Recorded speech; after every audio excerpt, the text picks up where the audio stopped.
Hey guys, how are you all. मेरा नाम है रमनदीप सिंह। स्वागत है आपका मेरे चैनल ये फिल्म के अंदर। एंड गाइस, आज मैं तुम्हारे लोगों को सीएमए फाइनल का पेपर सॉल्व करवा रहा हूँ। अच्छा, इसमें मैं पूरा भी सॉल्व नहीं कराऊंगा। आज एक पार्ट 1 है, इसमें मैं सारे एमसीक्यूज सॉल्व करवा दूंगा। तुम्हारे जो बच्चों के क्वेश्चन आ रहे थे कि सर एमसीक्यूज के आंसर क्या है क्या है क्या है। आगे वाले पेपर की मेरे को जरूरत नहीं लग रही। अगर तुम्हें लगता है कि आगे वाले का बनाना है तो मैं एक पार्ट 2 भी लेकर आ जाऊंगा। इस वीडियो के नीचे कमेंट कर देना, मैं पार्ट 2 भी बना दूंगा। आज के पेपर में सारे एमसीक्यूज डिस्कस करते हैं कि एमसीक्यूज के आंसर क्या होंगे। एक चीज मैं क्लियर कर दूं कि पेपर वाज इजी उन लोगों के लिए जिन लोगों ने ढंग से पढ़ाई की थी।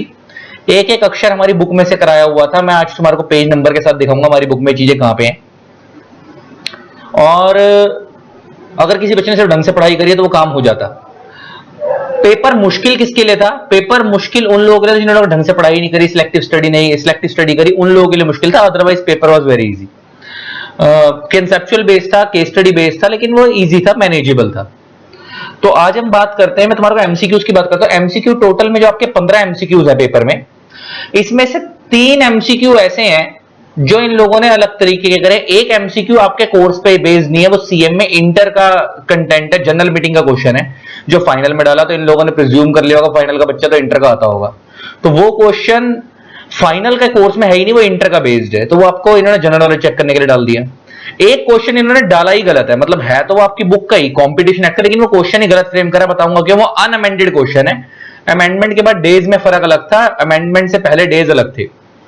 और तीसरा जो एक क्वेश्चन इन्होंने बनाया वो बिल्कुल जनरल क्वेश्चन बनाया इन्होंने, जिसका इस लॉ से कोई लेना देना नहीं है, उसके बारे में बात करूंगा। अब जरा देखते चलो, मैं क्वेश्चन सॉल्व करवाता हूं वन बाय वन, फिर कौन कौन से रेफरेंस देनी होंगी अगर मेरे को किसी सेक्शन की या किसी रेगुलेशंस की, तो मैं साथ साथ सीएमए फाइनल की बुक को भी ओपन कर लेता हूं, यहां पे देते रहेंगे, ठीक है ना। तो अब मैं जरा शुरू करता हूं, एमसीक्यू शुरू करते हैं वन बाय वन। देखो, पहला एमसीक्यू है क्वेश्चन 1। हम एमसीक्यू से स्टार्ट करें। पहला है सब्सिडरी कंपनी को लेकर। यहां पे क्या कह रहा है आपको पता होगा, सब्सिडरी कंपनी बनाने के 3 क्राइटेरिया होते हैं। सेक्शन 2 क्लॉज 87 में मेंशन है। पहला, एक कंपनी के पास दूसरी कंपनी के अगर 50% से ज्यादा वोटिंग पावर है।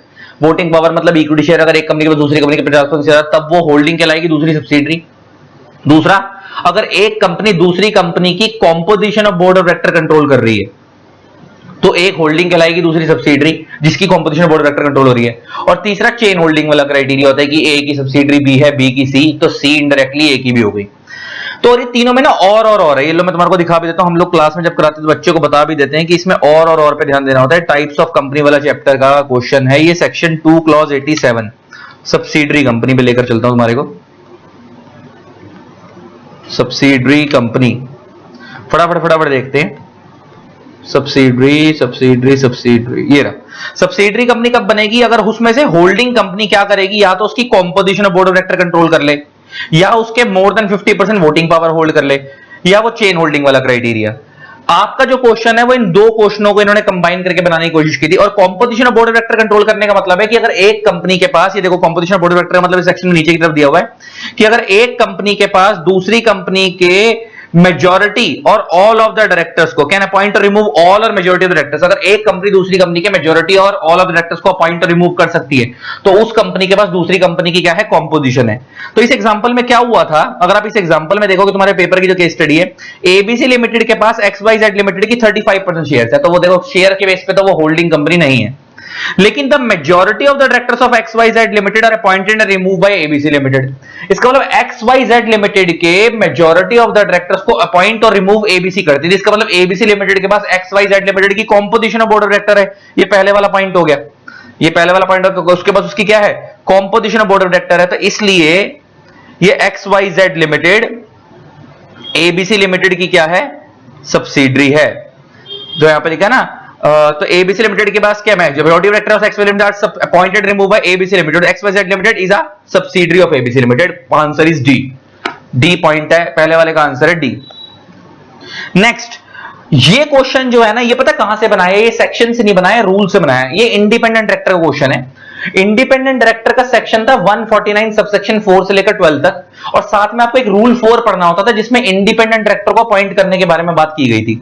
और वहां पे ये लिखा था कि अगर आपकी कंपनी लिस्टेड कंपनी है, तो मैं पहले रूल पढ़वा देता हूं वो कहां पे है, ये कंसेप्ट कहां है। ये लो, तो तुम्हें समझ आ जाएगा क्वेश्चन कहां से पूछा गया कि आपका ये appointment and qualification of directors, ये हमारी बुक का हमने पेज खोला। तो इसके अंदर जब हम जाएंगे तो मैं सीधा तुम्हारे को इंडिपेंडेंट डायरेक्टर के रूल 4 पे लेके जाता हूं। पहले कंसेप्ट समझाते रहूंगा, साथ साथ तुम्हारी नॉलेज भी पक्की होती जाएगी और पता भी लग जाएगा क्वेश्चन कहां से पूछा गया, किस लाइन से बना है। ये लो, तो सीधा इंडिपेंडेंट डायरेक्टर पे चलते हैं टॉपिक पे। ये रहा इंडिपेंडेंट डायरेक्टर, सेक्शन 149(6) में आगे बहुत सारे प्रोविजन है, 12 तक जाएंगे वो। क्या हो रहा है ये अरे भाई, चलो तो अब इसमें सीधा यहां आओ नीचे की तरफ, इंडिपेंडेंट डायरेक्टर का रूल 4 पढ़ रहे हैं, रूल 4। अब यहां पे क्या लिखा है, every listed public company shall have at least 1/3 of total number of director. अगर लिस्टेड कंपनी है तो उसके टोटल डायरेक्टर में 1/3 डायरेक्टर इंडिपेंडेंट डायरेक्टर होंगे। लेकिन अगर अनलिस्टेड कंपनी है, लेकिन फॉलोइंग क्लास और class of company shall have at least 2 directors independent director. लेकिन जो अनलिस्टेड कंपनी है उनमें 2 डायरेक्टर इंडिपेंडेंट होंगे अगर वो इन तीनों में से कोई एक क्राइटेरिया पूरा करता है। तो अगर वो पब्लिक कंपनी, उसकी पेड अप कैपिटल 10 करोड़ उससे ज्यादा है तो उसको 2 डायरेक्टर रखने इंडिपेंडेंट। अगर वो पब्लिक कंपनी और उसकी paid up capital turnover 100 crore उससे ज्यादा है तो उसको इंडिपेंडेंट डायरेक्टर अपॉइंट करने 2। और अगर वो पब्लिक कंपनी और उसकी बोरोइंग 50 करोड़ से ज्यादा है तो उसको इंडिपेंडेंट डायरेक्टर अपॉइंट करने 2। मतलब इन तीनों में से कोई एक क्राइटेरिया पूरा करना है, इन तीनों में से कोई क्राइटेरिया पूरा करना है। अच्छा, लिस्टेड को तो अपॉइंट करना ही है 1/3, तो ये फिर ये वाली कौन सी कंपनी हो गई, ये अनलिस्टेड पब्लिक कंपनी हो गई। तो अगर आपकी अनलिस्टेड पब्लिक कंपनी है और आप इन तीनों में से कोई एक क्राइटेरिया पूरा कर रहे हो तो आपकी कंपनी में कम से कम 2 इंडिपेंडेंट डायरेक्टर होने चाहिए। या तो आपकी पेड अप कैपिटल 10 करोड़ से ज्यादा हो, या आपका टर्नओवर 100 करोड़ से ज्यादा हो, या आपकी बोरोइंग 50 करोड़ से ज्यादा हो।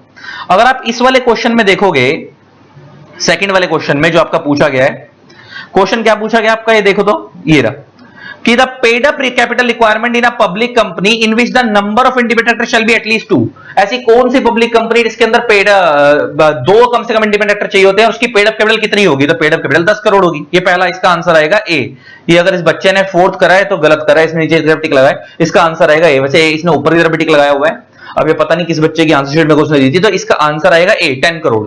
तो ले देके अगर पेड अप कैपिटल देखो लिस्टेड है तो 1/3 चाहिए होते हैं, अगर अनलिस्टेड पब्लिक कंपनी है तो 3 में से कोई एक क्राइटेरिया पूरा करना होता है, paid up capital 10 crore, turnover 100 crore या बोरोइंग 50 करोड़ से ज्यादा। तो यहां पे पेड अप कैपिटल पूछी गई है और 2 इंडिपेंडेंट डायरेक्टर चाहिए तो रूल 4 लगेगा, तो 10 करोड़ वाला क्राइटेरिया लगेगा, तो इसका आंसर होगा ए, 10 करोड़। नेक्स्ट, ये तो बहुत सिंपल है कि स्मॉल शेयर होल्डर डायरेक्टर कौन होता है, स्मॉल शेयर डायरेक्टर वो होता है जिसके पास 20 शेयर से ज्यादा की फेस वैल्यू के शेयर्स नहीं है, तो इसका आंसर हो गया सी, 20 शेयर। ये तो ठीक है। Next question, question 4, in case of open offer by public company, take over का क्वेश्चन है। The type of bank account where the amount payable to share holder actual में क्या होता है, जब कंपनी टेक ओवर करती है तो टेक ओवर के अंदर क्या होता है, हम सामने वाली कंपनी, जब एक कंपनी दूसरी कंपनी का टेक ओवर करती है तो सामने वाली कंपनी के शेयर्स खरीदती है, तो खरीदने के लिए हमें पेमेंट करनी है उसको, तो हम ना पहले उस पेमेंट को एक एस्क्रो अकाउंट खुलता है वहां पे रखवाते हैं, उस पेमेंट को, रेगुलेशन 17 है एस्क्रो अकाउंट। उस एस्क्रो अकाउंट में पेमेंट को रखा जाता है सेफ्टी पर्पस के लिए कि, और सेफ्टी पर्पस रखवाया जाता है कि कल को अगर ट्रांजैक्शन पूरी हो गई तो ये पैसा वहां से एस्क्रो अकाउंट से निकल के सामने वाली कंपनी में ट्रांसफर हो जाएगा, पहले एस्क्रो में रखेंगे। और अगर कल को वो टेक ओवर किसी रीजन से फेल हो गया तो वो एस्क्रो अकाउंट मर्चेंट बैंकर के कंट्रोल में होता है, वो सारा का सारा पैसा वापस चला जाएगा, मतलब कंपनी के पास ही रहेगा। मतलब मान लो अगर ए लिमिटेड बी लिमिटेड का टेक ओवर कर रही है 500 करोड़ रुपए का, तो आप ये समझो कि पहले उस टेक ओवर का अमाउंट, अगर हम टेक ओवर कर रहे हैं और हमारा टेक ओवर की सारी गाइडलाइंस पूरी हो रही हैं और हम सारी रिक्वायरमेंट पूरी कर रहे हैं, तो पहले वो पैसा एस्क्रो अकाउंट में रखा जाएगा, एस्क्रो अकाउंट से वो पैसा आगे जाके ट्रांसफर कर दिया जाएगा सामने वाली कंपनी के अकाउंट में, अगर सारा टेक ओवर का प्रोसेस सक्सेसफुल रहा तो। और अगर हमारा प्रोसेस सक्सेसफुल नहीं रहा तो वो मर्चेंट बैंकर के कंट्रोल में वो सारा पैसा एस्क्रो अकाउंट में, तो मर्चेंट बैंकर वो सारा पैसा कंपनी के वापस ही कर देगा, एस्क्रो अकाउंट से निकालकर कंपनी को ही वापस कर देगा, सामने वाली जो टेक ओवर जिसका हम टेक ओवर कर रहे थे उसको ट्रांसफर नहीं होगा क्योंकि टेक ओवर फेल हो गया। तो इसका answer is B, escrow account. ये ठीक है। नेक्स्ट, अब ये क्या बोलता है, ये जो क्वेश्चन है, क्वेश्चन 5 जो इन्होंने पूछा है, ये इन्होंने जनरल मीटिंग का क्वेश्चन पूछा सीएमए इंटर का। इसका सेक्शन है 103 कोरम। पहले मैं तुम्हारे को लेकर चलता हूं, पहले मैं तुम्हारे को सीएमए इंटर की बुक पे लेकर चलता हूं, दिखाता हूं ये क्वेश्चन कहां से पूछा है इन लोगों ने। ये जनरल मीटिंग का क्वेश्चन है, CMA inter company law management and administration, इसका सेक्शन नंबर है 103। ये जो क्वेश्चन उन्होंने पूछा ना कोरम का, ये सेक्शन है 103, तुम्हारे को सीएमए इंटर में पढ़ाया गया होगा। ये जनरल मीटिंग है कोरम का है, जनरल मीटिंग तुम्हारे कोर्स में नहीं है, वो इंटर में था, फाइनल में तुम्हारे कोर्स में बोर्ड मीटिंग है। और ये क्वेश्चन इन्होंने जनरल मीटिंग का पूछा, तो ये क्वेश्चन फाइनल के सिलेबस का नहीं है, ये इंटर के सिलेबस का है। दिखा देता हूं ये क्वेश्चन कहां से पूछा इन लोगों ने। Section 103 quorum. पर अब ये देखो कोरम के लिए क्या बोलता है कि पब्लिक कंपनी के केस में अगर आपके मेंबर नॉट मोर देन 1000 है, मतलब अगर 1000, अगर आपकी कंपनी में 1000 और लेस मेंबर्स हैं, तो आपकी कंपनी में कम से कम 5 बंदे आएंगे तब आपका कोरम वैलिड होगा। कोरम क्या होता है, minimum number of members required to constitute a meeting, कि अगर एक मीटिंग में कम से कम इतने बंदे आएंगे तो मीटिंग वैलिड होगी। तो अगर आपकी पब्लिक कंपनी है तो उसके अंदर अगर 1000 या 1000 से कम मेंबर हैं तो आपकी कंपनी में 5 मेंबर पर्सनली प्रेजेंट होने चाहिए। अगर आपकी पब्लिक कंपनी और उसमें 1000 से ज्यादा, तो 1001 से लेकर 5000 तक मेंबर्स हैं अगर आपकी कंपनी में, तो 15 मेंबर पर्सनली प्रेजेंट होने चाहिए। और अगर आपकी पब्लिक कंपनी और उसमें 5000 से ज्यादा मेंबर है, 5000 से ज्यादा, मोर देन 5000, तो आपका कोरम कम से कम 30 मेंबर का होना चाहिए। तो 30 मेंबर पर्सनली प्रेजेंट होने चाहिए। तो इसका मतलब अगर आपकी कंपनी में 1000 से कम मेंबर है, शेयर होल्डर है, तो 5 मेंबर पर्सनली प्रेजेंट होने चाहिए मीटिंग में, तब कोरम वैलिड होगा। 1000 से ज्यादा है और 5000 तक है, 1001 से लेकर 5000 तक, तो 15 मेंबर पर्सनली प्रेजेंट होने चाहिए, तब आपका कोरम वैलिड होगा। और अगर आपकी कंपनी में 5000 से ज्यादा मेंबर है, शेयर होल्डर है, तो 30 मेंबर पर्सनली प्रेजेंट होने चाहिए, तो पब्लिक कंपनी का कोरम है। प्राइवेट में 2 ही मेंबर पर्सनली प्रेजेंट होंगे तो कोरम वैलिड है। और अगर आपकी कंपनी चाहे तो आर्टिकल्स ऑफ एसोसिएशन के अंदर इस कोरम को हायर भी कर सकती है। लिखा है ना आर्टिकल में प्रोवाइड फॉर हायर नंबर। जैसे मान लो एग्जांपल लेके बात करते हैं, मेरी कंपनी में 800 शेयर होल्डर हैं। अब यहां पे क्या लिखा है कि अगर आपकी कंपनी में 1000 से ज्यादा शेयर होल्डर नहीं है, 1000 से कम है, तो आपका 5 मेंबर पर्सनली प्रेजेंट होने चाहिए। लेकिन मैंने मान लो अपने आर्टिकल्स में लिख दिया नहीं, हम तो 5 का कोरम नहीं मानेंगे, हम तो 8 का मानेंगे, हम तो 8 मेंबर पर्सनली प्रेजेंट में मानेंगे। तो आप ऐसा कर सकते हो, आप आर्टिकल्स में हायर लिमिट प्रिस्क्राइब कर सकते हो। मतलब लॉ मेकर ने जो लिमिट सेट करी आप इससे ज्यादा की लिमिट भी सेट कर सकते हो आर्टिकल्स में। अब ये क्वेश्चन देखो, जो पेपर का आया हुआ क्वेश्चन है, क्वेश्चन क्या है जरा देखना। क्वेश्चन क्या है, XYZ company limited was incorporated on 1 April 2023। Its paid up capital rupees 10 lakh consisting of 1 lakh equity share of rupees 10 each was held by 100 individuals। मतलब इस कंपनी में 100 मेंबर हैं। पेड अप कैपिटल तो इन्होंने confuse करने के लिए डाल दिया ऐसे ही। इस कंपनी में 100 मेंबर हैं। There are 6 directors on its board. Company के अंदर 6 डायरेक्टर हैं। अब ये डायरेक्टर 6, ये भी इन्होंने कंफ्यूज करने के लिए डाला, डायरेक्टर से भी हमारे को लेना देना नहीं है। द कोरम फॉर एजीएम, अब आ गई ना बात। अब ये एजीएम का कोरम पूछ रहा है, मतलब जनरल मीटिंग का कोरम पूछ रहा है। जनरल मीटिंग का सेक्शन क्या 103, ये इंटर का क्वेश्चन हो गया। इस कितना होगा, और यहां पे लिख रहा है एओए में कोई भी हायर लिमिट प्रिस्क्राइब नहीं की गई है। अच्छा, एओए में हायर लिमिट प्रिस्क्राइब नहीं की गई है और आपकी कंपनी में 1000 या 1000 से कम मेंबर हैं, तो कम से कम 5 मेंबर पर्सनली प्रेजेंट होने चाहिए। तो इसका आंसर इज 5। ये 2 नहीं होगा, जिस लड़की ने लिखा है गलत है। Public company, exclusive company limited, private में 2 का कोरम होता है, पब्लिक में 5 का चाहिए होता है अगर आपके 1000 या 1000 से कम मेंबर है। तो ये आंसर इज बी आना था, 5 मेंबर पर्सनली प्रेजेंट होने चाहिए, क्योंकि आपकी कंपनी में 100 मेंबर है। तो 100 मेंबर है मतलब 1000 से कम होगा, तो ये वाला क्राइटेरिया हो गया पहले वाला। ये वाला क्राइटेरिया हो गया पहले वाला। 1000 और लेस मेंबर है तो 5 मेंबर पर्सनली प्रेजेंट होने चाहिए। अगर आपने आर्टिकल्स में हायर नंबर प्रोवाइड करे तो वो वाले होने चाहिए। हायर तो उन्होंने खुद ही लिख दिया क्वेश्चन में कि प्रोवाइड नहीं करे। तो एजीएम का कोरम कितना होना चाहिए, 5 मेंबर का होना चाहिए। तो इसका आंसर इज 5। तो इसका 5 आंसर है, तो इसका मतलब इसका आंसर नंबर कौन सा हो गया, आंसर इज बी। 5th का आंसर हो गया बी।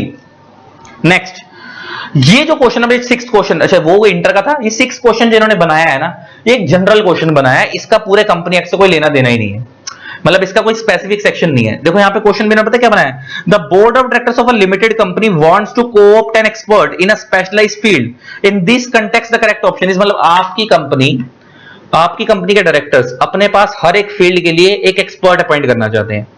तो वैसे तो आपको अगर मैं नॉलेज के लिए बता दूं तो एक्सपर्ट ज्यादातर इंडिपेंडेंट डायरेक्टर्स होते हैं, और इंडिपेंडेंट डायरेक्टर का आपने सेक्शन 149(6) में भी देखा अपॉइंटमेंट का क्राइटेरिया। वैसे नॉर्मली वो 149 के अंदर ही सारी बात की गई है इंडिपेंडेंट डायरेक्टर की, और वो 11 सबसेक्शन 11-12 तक चलती है, उसमें टेन्योर के बारे में भी बात की गई इंडिपेंडेंट डायरेक्टर के। तो नॉर्मली इंडिपेंडेंट डायरेक्टर ही एक्सपर्ट्स होते हैं, जो साल में 4 बार बोर्ड मीटिंग में आते हैं, एडवाइस देते हैं, चले जाते हैं और सिटिंग फीस लेते हैं। और इंडिपेंडेंट डायरेक्टर का टेन्योर 5 साल के लिए अपॉइंट किया जाता है इंडिपेंडेंट डायरेक्टर को। उसके बाद वो रीअपॉइंट भी हो सकता है, लेकिन वैसे वो 5 साल के लिए अपॉइंट होता है मैक्सिमम। अब यहां पे ना इन्होंने बोला है कि आप एक्सपर्ट अपॉइंट करना चाहते हो, और इन्होंने इंडिपेंडेंट डायरेक्टर के बारे में कोई बात नहीं करी। तो expert, normally independent director experts होते हैं, लेकिन उनका अपॉइंटमेंट इंडिपेंडेंट डायरेक्टर के नाम से ही होता है, एक्सपर्ट के नाम से नहीं होता।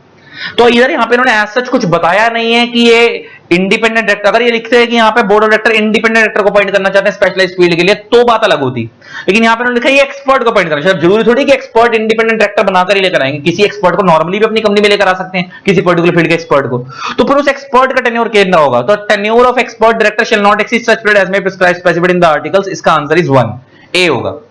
तो इसका मतलब जो यहाँ पे देखो लिखा है additional director can provide exceeding 1/5 of the total number of director. Additional director से कोई लेना देना नहीं है यहाँ पे, वो एक्सपर्ट का वो लेना है। Tenure of expert director shall not exceed 1 year. Expert, देखो एक्सपर्ट नाम का कोई कंसेप्ट कंपनी लॉ में है ही नहीं। एक्सपर्ट नाम के कंसेप्ट का जिक्र होता है प्रोस्पेक्टस वाले चैप्टर में, कि अगर आपकी कंपनी प्रोस्पेक्टस लेकर आ रही है, पब्लिक इशू लेकर आ रही है, तो किसी एक्सपर्ट की ओपिनियन डलवा सकते हो कि हमारी कंपनी में पैसा लगाना चाहिए, लगाना चाहिए, वो एक अलग कंसेप्ट है। यहां पे कंसेप्ट डिफरेंट हो रहा है कि डायरेक्टर्स अपने साथ कुछ एक्सपर्ट्स को जोड़ना चाहते हैं अपनी कंपनी को ग्रो करने के लिए। तो वो जो एक्सपर्ट्स को जोड़ना चाहते हैं अपने साथ, तो उसके लिए कोई ऐसा टेन्योर फिक्स नहीं है। अगर वो ये लिखते हैं कि डायरेक्टर्स अपने साथ इंडिपेंडेंट डायरेक्टर को एज एक्सपर्ट जोड़ना चाहते हैं, तो उसका टेन्योर 5 साल का है लॉ में। लेकिन खाली एक्सपर्ट को जोड़ना चाहते हो तो मेरे अकॉर्डिंग ये क्वेश्चन किसी सेक्शन पे बेस्ड नहीं है, तो इसका आंसर इज 1। इसका आंसर होगा 1 the attendance per director shall not exceed such period as may specified. तो अपने आर्टिकल्स में लिखवा दो, बात खत्म हो गई। ये 1/5 of total number of directors expert का, 1/5 total number of director additional director expert shell not exceed 1 year, ये सब बेकार पॉइंट है तीनों वाले। इसका आंसर 1 होगा। Next, under the insolvency bankruptcy code the corporate insolvency resolution process shall CIRP कितने टाइम में कंप्लीट होती है? 180 डेज में, 180 दिन का टाइम होता है। इसका आंसर इज सी, ठीक है। Next, there are 3 approaches of sustainability management commonly known as bottom line approach। आप लोगों ने bottom line approach पढ़ी होगी, इसको bottom line approach बोलते हैं। उसमें 3 क्या होती हैं? अप्रोचेस होती हैं सस्टेनेबिलिटी मैनेजमेंट की। वो 3 अप्रोच कौन सी होती है? Economic approach, logical approach, social approach. वो पूछ रहा है कौन सी अप्रोच नहीं होती, तो ये 4th वाला पॉइंट ये सही लिखा है इस बच्ची ने, एर्गोनॉमिक अप्रोच। इस नाम की कोई अप्रोच नहीं है। अगर आप ये देखोगे तुम्हारी बुक में ये कॉर्पोरेट गवर्नेंस का टॉपिक है, हमारी बुक में भी डला हुआ है। अगर आपको मैं दिखा भी दूं साथ साथ चीजें कहां पे हैं, तो अगर आपको ये मैं दिखाऊं तो कॉर्पोरेट लॉज में ये कॉर्पोरेट गवर्नेंस का टॉपिक है, और हमारी बुक में एक पॉइंट कहां पे है अगर हम देखें, ये कॉर्पोरेट गवर्नेंस ये चलता चला गया, सबसे लास्ट में लेके जा रहा हूं, सबसे लास्ट में ये टॉपिक हमने अपनी क्लास में करवाया भी था, ये बहुत डिटेल में सारी चीजें करवाई हुई हैं। देखते चलो भाई, चलो चलो चलो। सस्टेनेबिलिटी मैनेजमेंट का टॉपिक है, सस्टेनेबिलिटी मैनेजमेंट, ये रहा सस्टेनेबिलिटी मैनेजमेंट आ गई। ट्रिपल बॉटम लाइन अप्रोच, इसके बारे में जिक्र हो रहा है। इसके अंदर 3 अप्रोच होती है, economic approach, ecological environment approach, तीसरा सोशल अप्रोच। तो 3 होती हैं, तो कौन सी नहीं होती? अब आपको समझ आ गया, वो पूछ रहा है कौन सी नहीं होती, तो 3 तो होती हैं। तो ये इकोनॉमिक अप्रोच लिखा ना, not a part of 3 approach, तो इकोनॉमिक होती है, इकोलॉजिकल एनवायरमेंट होती है, सोशल होती है, तो ये वाली नहीं होती। तो इससे सही answer. Next, amalgamation of banking company require the approval of कितने शेयर होल्डर्स का? 2/3 शेयर होल्डर का अप्रूवल चाहिए होता है। अगर एक बैंकिंग कंपनी दूसरी बैंकिंग कंपनी अमलगमेट हो रही है तो सेक्शन 44A लगता है बैंकिंग रेगुलेशन एक्ट का। ये भी दिखा देता हूं हमारी बुक में कहां पे। मतलब मैं ये दिखाना चाह रहा हूं कि अगर किसी बच्चे ने हमारी बुक ढंग से करी होती है और हमारे लेक्चर ढंग से करे होते तो एक भी अक्षर क्लास के बाहर का नहीं था। रेगुलर लेक्चर जो भी आगे के डिटेल वाले लेक्चर्स हैं, मतलब जो मेन क्वेश्चन है वो भी दिखा दूंगा बुक में कहां पे है। ये लो तुम्हें दिखाते हैं अभी, तो उसका अलग पार्ट बनाएंगे। CA/CSCM में books, final law new syllabus, economic law, इसमें बैंकिंग वाला चैप्टर कहां है? बैंकिंग रेगुलेशन एक्ट, ये मैंने खोल दिया। इसका सबसे लास्ट टॉपिक हमने अपने बुक में डाला हुआ था, amalgamation of banking companies. Amalgamation of banking company section 44A, इसमें कितने मेजोरिटी चाहिए होती है? 2/3 majority of the total voting ratio of share holder चाहिए होती है। तो 2/3 चाहिए होती है, तो ये हमने देख लिया, ये इसका आंसर इज 2/3। ये जो क्वेश्चन पूछा गया था, कहां गया वो क्वेश्चन? 2/3। नेक्स्ट, वेयर, ये वाला जो क्वेश्चन है ना, अब ये गलत है। अब इसका मैं तुम्हारे को एक्चुअल बेरक दिखाता हूं। ये क्वेश्चन कंपटीशन एक्ट का गलत पूछा गया। Where any application for merger is submitted to the CCI, CCI stands for competition commission of India, deem approval में प्रिज्यूम। मतलब एक्चुअल में क्या होता है कि जब आप कंपटीशन कमीशन ऑफ इंडिया पे एप्लीकेशन लगाते हो कि भाई हमारी कंपनी दूसरी कंपनी से मर्ज हो रही है, तो इसकी रेगुलेशन नंबर 6 है, इसको हम कॉम्बिनेशन बोलते हैं 5 और 6 की। देख कंपनी दूसरी कंपनी मर्ज हो रही है या टेक ओवर करती है तो कॉम्बिनेशन बोला जाता है उसको, रेगुलेशन 5 और 6 लगती है कंपटीशन एक्ट की। लेकिन जब आप अप्लाई करते हो सीसीआई के पास उसका मर्जर का अप्रूवल लेने के लिए, तो सीसीआई मैक्सिमम 210 डेज में, टोटल टाइम पीरियड 210 दिन है, 210 दिन में जवाब देता है। अगर वो 210 दिन में कोई जवाब नहीं देता तो हम ये मान लेंगे कि उन्होंने अप्रूवल दे दिया, उन्होंने अप्रूवल दे दिया, तो 210 दिन के बाद डीम्ड अप्रूवल माना जाता है। अब 210 दिन का इसमें से कोई ऑप्शन भी नहीं था, इन्होंने 180 दिन का ऑप्शन दिया, 90 दिन का दिया, 120 दिन का दिया और लिखा there is no concept deem approval. Deem approval होता है, इसका सेक्शन है 31, लेकिन वो 210 दिन के बाद होता है। एक्चुअल में क्या था, वो जो 210 दिन की लिमिट है वो कंपटीशन एक्ट में 2007 में अमेंडमेंट आई थी, उसके बाद ऐड की गई थी। पहले वो 210 दिन से पहले 90 दिन की लिमिट हुआ करती थी। ये लो तुम्हारे को दिखाता हूं, ये मैंने कंपटीशन एक्ट का बेयर एक्ट खोल दिया है गूगल पे। अब इसका कंपटीशन एक्ट का हम सेक्शन नंबर, ये कहां से क्वेश्चन पूछा गया मैं तुम्हारे को दिखा रहा हूं, section number 31, order on certain combination. मैंने बताया मर्जर को कॉम्बिनेशन बोलते हैं। अब इसका सबसेक्शन नंबर 11 देखो, if the commission means CCI does not on the expiry of a period of 210 days from the date of notice given to the commission under subsection 2 of section 6। मैंने बताया ना, combination जब दो कंपनियों का merger होता है सेक्शन 6 लगता है, तो उसमें आप अप्लाई करोगे 6(2) में सीसीआई के पास, तो उसका रिप्लाई किसमें आएगा? सेक्शन 31 में। तो 210 दिन में वो अप्रूवल देंगे। और लिखा है पास एन ऑर्डर और इश्यू और direction in accordance with the provision of this section, the combination shall be deemed to have been approved by the commission. और क्या लिखा है? Pass an order under this section, the combination shall be deemed to have been the commission. तो 210 और नीचे की ओर लिख रहा है इन 210 दिन में कोई से पीरियड कैलकुलेट नहीं होंगे। कौन से पीरियड कैलकुलेट नहीं होंगे? जो सबसेक्शन 6 में 30 दिन का पीरियड है वो कैलकुलेट नहीं होगा, एक सबसेक्शन 8 के अंदर 30 दिन का पीरियड, टोटल 60 दिन एक्सक्लूड भी होते हैं 210 दिन में। तो नॉर्मल टाइम पीरियड 210 दिन है, उसमें से 60 दिन माइनस होते हैं। अगर आप 200 में से 210 में 60 दिन माइनस करोगे तो 150 हो गए। तो 150 दिन में तो वैसे भी यहां पे 150 का तो कोई ऑप्शन है ही नहीं। तो नॉर्मली आपका जो नॉर्मल अप्रूवल आता है वो 210 दिन के बाद आता है। अदरवाइज ये कह रहा है 210 दिन में कुछ 60 दिन का कंसेप्ट होता है, माइनस करना होता है। मैं तुम्हारे को पढ़ाने नहीं बिठा रहा यहाँ पे 60 दिन कौन से माइनस किए जाते हैं, लेकिन उसमें से 30-30 दिन दो तरीके के माइनस किए जाते हैं। अब वो 60 दिन अगर आप माइनस भी कर दोगे तो 150 हुए। अब ना तो 150 का ऑप्शन है ना 210 का ऑप्शन है, अब इधर ना 90 का ऑप्शन है। मैं बताता हूँ क्या इन्होंने गड़बड़ी करी है। देखो 210 दिन में अप्रूवल आएगा, अगर 210 दिन में कोई जवाब नहीं आया तो वो डीम्ड अप्रूवल होता है। अगर कमीशन ने डज नॉट लिखा ना, if the commission does not on the expiry of 200 days 210 days उन्होंने कोई भी जवाब नहीं दिया तो वह अप्रूवल मान लिया जाएगा, deem to have been approve. मतलब इसी को हम बोलते हैं डीम्ड अप्रूवल, कि अगर सीसीआई ने 210 दिन में कोई जवाब नहीं दिया 210 दिन में अप्रूवल देना होता है। अगर 210 दिन में कोई जवाब नहीं आया तो डीम्ड अप्रूवल होता है। ये जो 210 दिन लिखे हैं इसके आगे लिखा है 54 का मतलब इस पॉइंट में अमेंडमेंट आई थी। अब नीचे 54 नंबर पॉइंट नीचे की तरफ रेफर करो तो यहां पे क्या लिखा है 54 में कह रहा है 2007 से पहले यहां पे 210 वर्किंग डेज की जगह 90 वर्किंग डेज लिखा हुआ था। मतलब पहले ये जो सीसीआई अप्रूवल देता था 90 दिन में देता था, और 90 दिन में कोई जवाब नहीं आया तो अप्रूवल मान लिया जाएगा। अब वो 90 की लिमिट 2007 में अमेंड कर दी गई थी तो उसको चेंज करके 210 दिन कर दिया गया था। आज के डेट में 210 दिन वाला कंसेप्ट है, लेकिन इन्होंने अब ये क्वेश्चन में देखो 90 डाला हुआ है।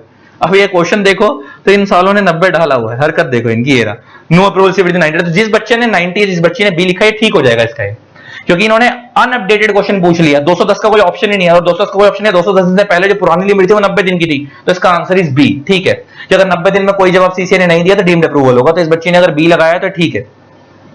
तो मेरे कहने की सेंस ये है कि क्वेश्चन ही गलत फ्रेम किया गया। आज की डेट में सीसीआई का अप्रूवल 210 दिन का टाइम होता है, उस 210 दिन में 60 दिन काटे जाते हैं, वैसे तो 150 दिन एक्चुअल होते हैं, लेकिन 210 दिन अगर 210 दिन में कोई जवाब सीसीआई नहीं देती तो डीम्ड अप्रूवल मान लिया जाता है। तो बेसिकली यहां पे ये कह रहा है ना कि सीसीआई ने अगर कोई जवाब नहीं दिया तो डीम्ड अप्रूवल कब माना जाएगा, तो 210 दिन के बाद माना जाएगा, और 210 दिन का कोई ऑप्शन नहीं है। तो मगर 210 दिन की लिमिट 2007 के बाद आई है, उससे पहले 90 दिन की लिमिट हुआ करती। 2007 सोचो कितना जमाना हो गया, साला 2024 चल रहा है। तो इन्होंने वो 90 दिन वाली लिमिट का ऑप्शन डाला हुआ है बी, तो इन्होंने कहीं से कॉपी करा होगा कॉम्पिटिशन का क्वेश्चन, तो पुराना क्वेश्चन कहीं से कॉपी मार लिया होगा, तो इसका आंसर है बी, पुरानी लिमिट के हिसाब से। नेक्स्ट आता है क्वेश्चन नंबर 9। ये सेबी रेगुलेशन पे बेस्ड है। ये आईपीओ वाला चैप्टर तुम्हारी बुक में, हमारी बुक में इसका नाम हमने आईसीडीआर रेगुलेशन रखा हुआ है, तुम्हारी बुक में आईपीओ है। तो कह रहा है in case of listed company minimum subscription as per SEBI regulation कितना होता है, वो 90% होता है। अब ये बोल रहा है 90% किसका, देखो ये 80-80 वाले ऑप्शन तो गलत ही है। 80% ticket size 80% amount fix by the share, तो गलती है। 90 का 90% टिकट साइज का लेना है, 90% amount fix by the company in the prospectus लेना है। देखो टिकट साइज का मतलब होता है आपका इशू प्राइस। आप मिनिमम इशू प्राइस कि आप इतने प्राइस पे शेयर इशू करोगे। मान लो कोई कंपनी डिसाइड कर रही है कि हम मिनिमम 300 रुपए का शेयर तो इशू करेंगे, that is called ticket size, कि उनका एक शेयर का प्राइस 300 रुपए है। तो 90% हम इशू प्राइस का थोड़ी लेते हैं, 90% हम कितने शेयर हमने मार्केट में इशू करे उसका 90% लेते हैं। तो मान लो अगर हम 100 करोड़ रुपए का पब्लिक इशू लेकर आए, उसमें से मान लो 20 करोड़ प्रमोटर ने रख लिए, तो 80 करोड़ रुपए हमने जनता को ऑफर करे। एक्चुअल में क्या होता है 90% भी किसका लेते हैं, बहुत सारे टीचर गलत पढ़वाते हैं, मैं पहले ये बताता हूं। मान लो अगर एक कंपनी है एक्स लिमिटेड, इसका टोटल इशू साइज है 100 करोड़, तो 100 करोड़ का 90% नहीं देखेंगे भाई। अगर 100 करोड़, सेबी की गाइडलाइंस ये होती है ना कि 90% शेयर अगर सब्सक्राइब होंगे तभी आपका पब्लिक इशू सक्सेसफुल होगा, वरना फेल हो जाएगा। तो टोटल इशू अगर 100 करोड़ का आ रहा है तो 100 करोड़ का 90 नहीं लेंगे। इस 100 करोड़ में से मान लो प्रमोटर्स ने ले लिए 20%, प्रमोटर्स ने मान लो इसमें से 20 करोड़ रुपए के शेयर ले लिए, तो ये तो प्रमोटर्स ने खरीद लिए ना, तो जनता को थोड़ी ऑफर हो रहे हैं। तो ये वाले का, तो ये 20 को हटा देंगे, तो जो बैलेंस 80 करोड़ बचा, ये जो बैलेंस 80 करोड़ बचा, इसको हम बोलते हैं एनओटीपी, नेट ऑफर टू पब्लिक। जनता को तो खाली इस 80 करोड़ का ऑफर दिया जा रहा है ना, वो वाले 20 करोड़ तो प्रमोटर ने ले लिए।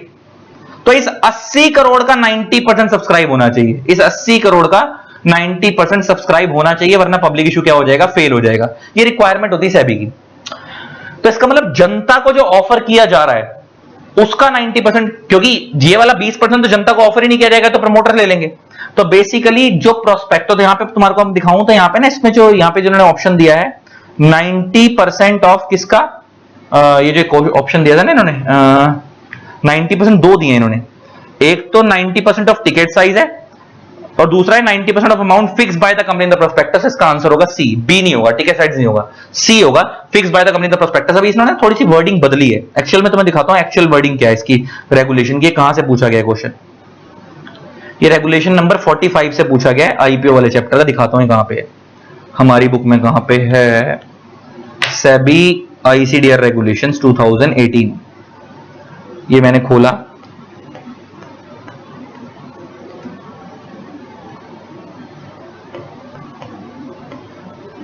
%90 किसका लेते हैं मैं तुम्हें ये दिखा रहा हूं, टिकट साइज क्या होता है? वो टिकट साइज मतलब मिनिमम इशू प्राइस जो कंपनी चार्ज करेगी, उसका 90% नहीं लेते। Promoter contribution, book building, conditions of IDR, innovators growth platform, कहां गया, कहां डाल दिया हमने वो पॉइंट, जल्दी जल्दी में आगे ले गया मैं।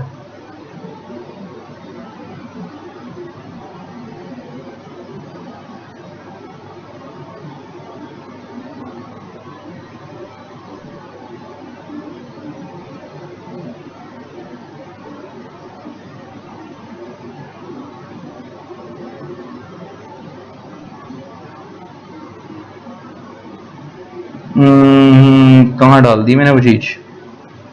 अच्छा, वो क्लास के अंदर लिखवाई थी अलग से, ये रही, वो दूसरी बुक में है, हमारी बुक में दूसरी में, रुक जाओ दिखाता हूं। क्लास में मैंने बच्चों को 90% वाली लिमिट लिखवाई थी अपने हाथ से, बेयर एक्ट से। वो कहां पे है वो लिमिट पढ़वा देता हूं तुम्हारे को, ये लो ये लो ये लो ये लो, याद आ गई मेरे को, ये लो।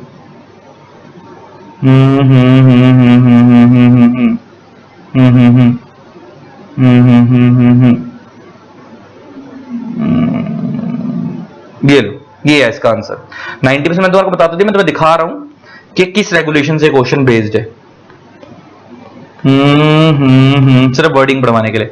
हालांकि क्लास में मैंने बच्चों का पूरा फिगर बनवा के, जो हमारे साथ गूगल ड्राइव पेन ड्राइव वाले बच्चे, आपको याद होगा, उसमें हमने दिखा रखा था कि 90 इतना लेंगे, मिनिमम इतना उसको जाएगा, प्रमोटर कंट्रीब्यूशन माइनस कर देते हैं क्योंकि वो जनता को ऑफर नहीं होता। वो सारी चीजें क्लास में लिखवा रखी है हमने। ये रही, बाकी दिखा देता हूँ रेगुलेशन नंबर कहां पे है। एक तो इतनी सारी रेगुलेशंस है ना, ऊपर नीचे हो जाती है।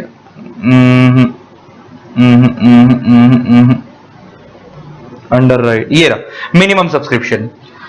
The minimum subscription to be receive is not less than 90% of the offer through offer document. अच्छा, offer through offer document, offer document means what? Prospectus.